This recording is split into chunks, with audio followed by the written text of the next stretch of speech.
Smart Business.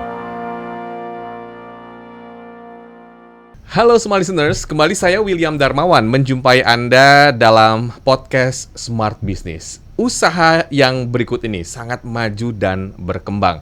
Usaha undangan pernikahan yang eksklusif, namun juga mengedepankan ramah lingkungan. Nah, seperti apa perbincangan pada podcast kali ini? Dan kita juga akan mengenal istilah baru, yakni Eco-Conscious Business bersama dengan Mas Yoga Muda Aditya, CEO Penton.id. Halo Mas.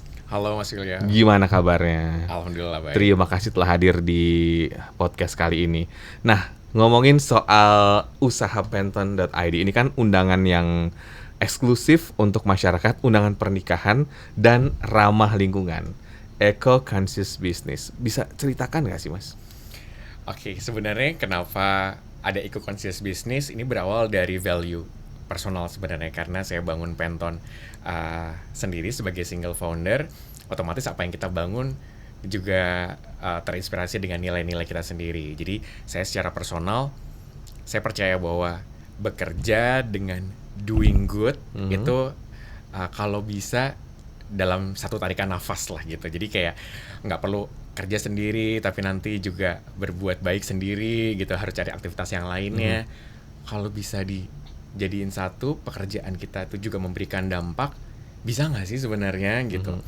Nah kemudian dari hal itu pasti langsung saya terapkan ke dalam bisnis saya, yaitu Penton. Jadi saya percetakan undangan pernikahan. Base-nya kertas ya? Base-nya kertas. Tapi saya sangat concern banget sama lingkungan. Ini dunia udah, dengan apapun yang kita lakukan sekarang nih, kalau nggak ada yang mau ngambil peran sedikit aja gitu dari masing-masing, terutama bisnis, personal. Kalau kita hanya nunggu, kayaknya somebody out there ada yang akan ngurusin ini deh.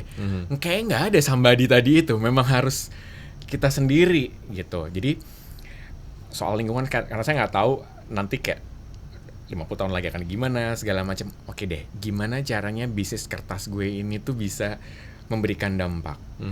Karena kita punya keterbatasan resource dan segala macam, nggak usah tunggu dulu yang macam-macam. Akhirnya kita lakukan pertama kali dengan memilah sampah yang ada di kantor. Karena kan kita heavy sekali dengan paper gitu.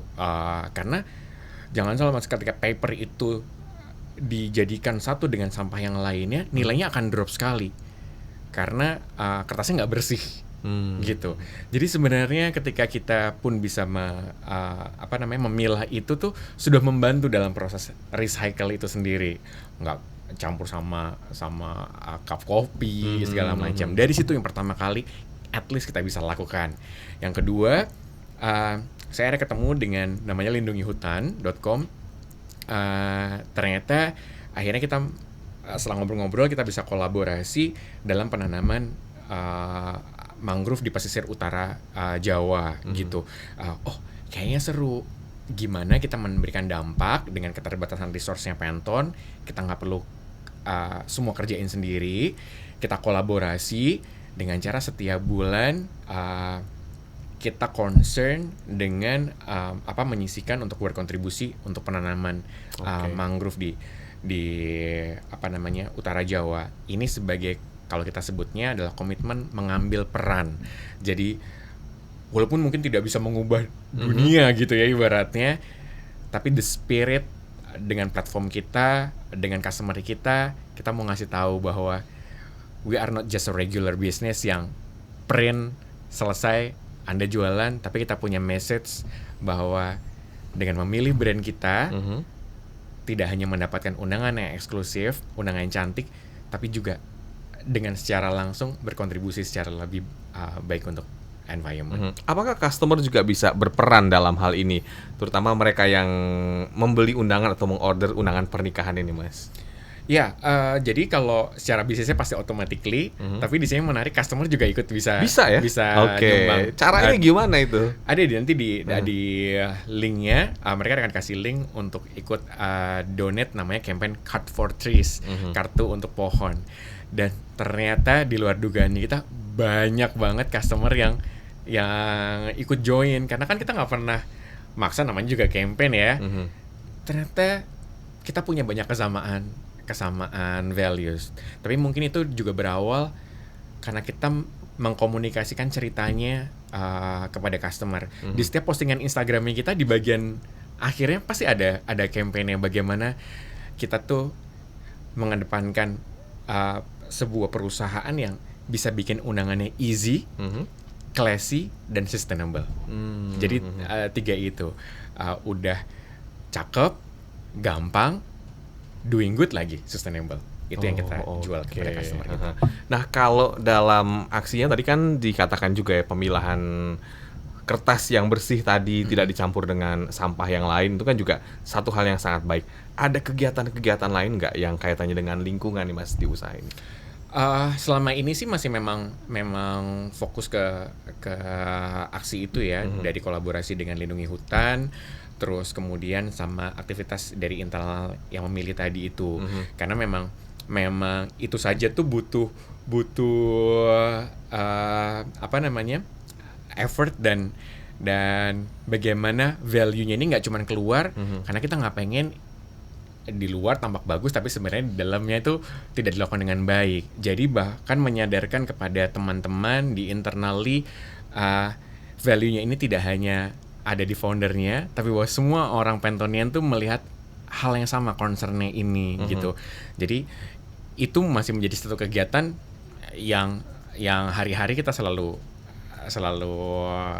announce ke teman-teman. Masih dalam hal itu sih Mas. Ada tantangan yang besar nggak Mas dalam menjalankan ini? Kan kaitannya juga bisnis dan ada idealisme juga ya, di mana kita ramah lingkungan dan mencintai lingkungan supaya kita tidak mengotori lingkungan juga. Seperti apa? Mungkin konteksnya dalam hal ini adalah bertahap.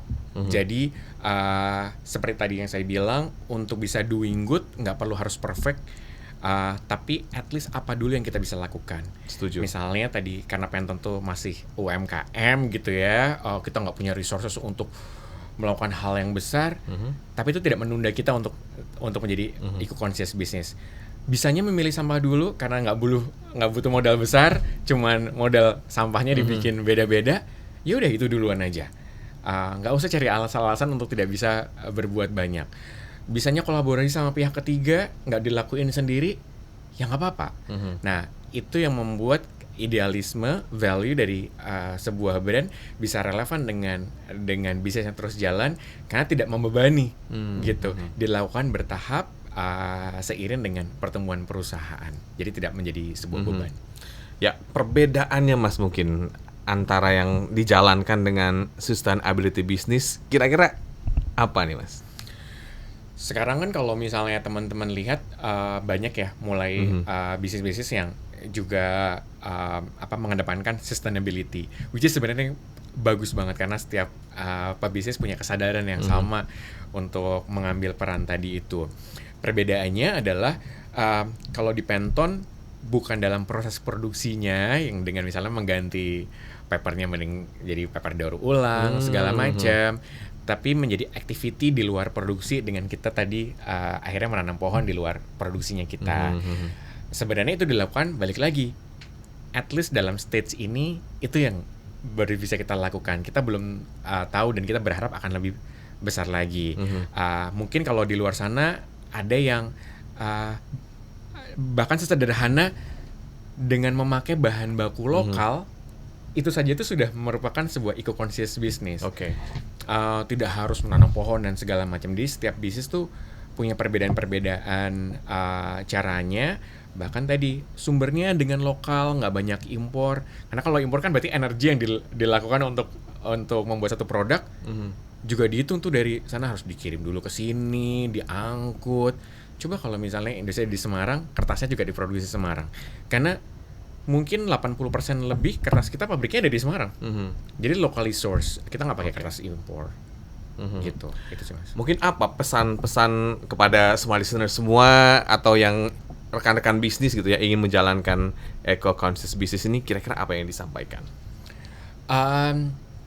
Mungkin kalau ini dari sisi, karena tadi masuk dari sisi personal gitu ya, mungkin saya lebih mengedepankan bahwa ketika sedang mengedepankan satu nilai di dalam suatu brand, pastikan apakah ini sejalan nggak dengan apa yang menjadi concern pribadi.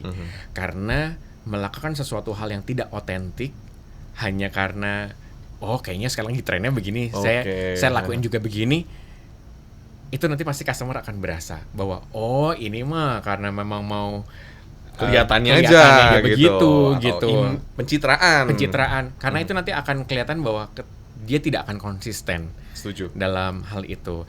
Jadi kalau memang mau nilai itu yang dikedepankan, tanyakan apakah itu memang jadi concern. Karena doing good nggak cuman masalah lingkungan kok. Memberdayakan misalnya masyarakat yang ada di situ, segala macam, itu juga sebuah doing good. Jadi coba cari mana hal-hal yang bisa memberikan nilai tambah lebih dari sekedar berbisnis di dalam suatu brandnya, tapi yang relevan ke dalam personal values agar ini bisa dijalankan secara konsisten. Gitu. Dan secara umum customer juga mendukung ya Mas apa yang dilakukan oleh Pantone ini, karena banyak yang akhirnya juga mungkin berdonasi atau terlibat gitu di sana ya ketika dia membuka link tersebut. Iya, dan saya percaya doing good, giving impact pasti akan direspon juga dengan positif asal niatnya juga bagus. Jadi itu yang menyebabkan kenapa customer juga akhirnya ikut join, karena pasti mereka juga meresponnya dengan wah, keren gitu ya. Juga ternyata mereka, dan nggak ada salahnya dan nggak ribet juga, kecuali mereka harus untuk berkontribusi tuh harus ikutan acara offline-nya kita segala macam. Makanya ya sederhana, mereka langsung bisa masukin donasinya gitu. Jadi Wow, ini keren banget ya. Sukses terus ya Mas. Terima kasih Yoga atas usahanya dan kebermanfaatannya juga tadi terhadap lingkungan. Smart Listeners, semoga apa yang kita perbincangkan pada podcast kali ini bisa memberikan banyak manfaat dan mendapatkan inspirasi positif dari tamu kita, Mas Yoga. Untuk Anda semua, Anda bisa ke social media pantone.id untuk mengetahui lebih lanjut tentang produk-produk dari Mas Yoga. Akhirnya saya William Darmawan mengucapkan terima kasih. Sampai jumpa. Smart Business. Lead you better.